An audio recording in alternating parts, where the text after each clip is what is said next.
history. Those are historic walls there at the Staples Center. I would remember that, and it allows me then to be present in the moment and understand, holy shit, the stuff I have around me right now, this is the shit that I dreamed of when I was a kid. I am here. And I played for University of Miami, played for great teams. Warren Sapp, Ray Lewis, they were my teammates. They were balling. Warren Sapp was playing tight end at that time. I was starting defensive tackle. Yeah, they moved him over to D-line.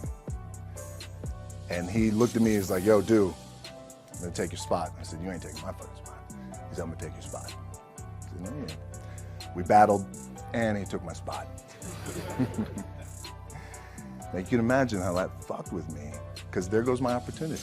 He went in, switched to defensive tackle, lit the world on fire. Well, what that did, it crushed me, it crushed my dreams. I had a piss poor senior year, zero production, no NFL, no combine invite, nothing. Finally went to the CFL, Calgary Stampeders, making $250 a week Canadian. Now I had to send that shit home to my wife at that time. Had no money. So I remember that. When I got cut from Canada, I had $7 in my pocket. And I always tell that story. So now my production company is $7, advertising agency is $7, everything is $7. So I always remember that. What helps me is to keep the hard times in the front of my mind, because it allows me to go into these big moments that I've worked my ass off, and you guys have worked your ass off. It allows me to go into these big moments with a different perspective. What it also does for me, and again, this is what works for me. Like, I keep my back, excuse my language, my back is up against this motherfucker every day. It's against this fucking wall. Excuse my language. But it's up against this motherfucker because it's what I believe in. And when my back is against this motherfucker, then there's nowhere to go. But that way. That's it. So I feel like this could be something, an ideology and mindset that could help you, if you look at it that way. Because you made it already. We made it. We're successful boys, and we're lucky boys to be where we're at. Well, you guys made it. Everybody's rich in the room. Nobody's gonna get evicted anymore. Anything you got, there's no more money problems, right? You got a lot of hands out now. Hey, can I get a little bit? Can I get a little bit? Right, that happens. But when you make it, for me, I need this. I need this. So every day, my back is up against this motherfucker, and this is how I operate.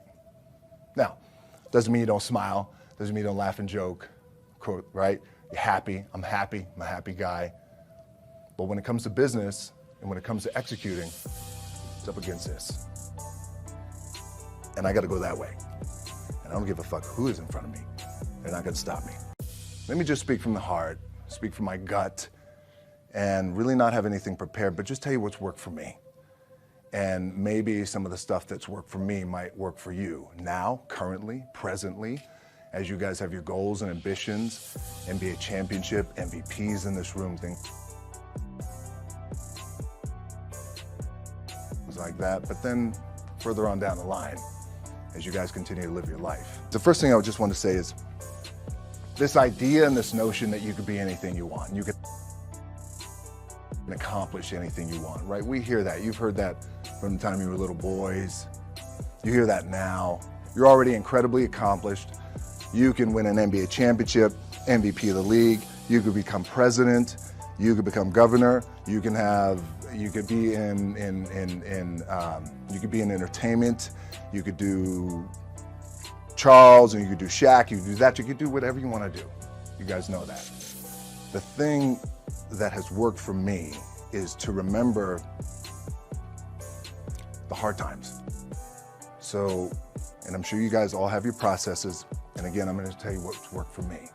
So before a big movie comes out, before, back in the days when I was wrestling with WWE, a WrestleMania match, anything big that would happen, I would always take a moment and I'd just remind myself, all right, I was evicted when I was 14.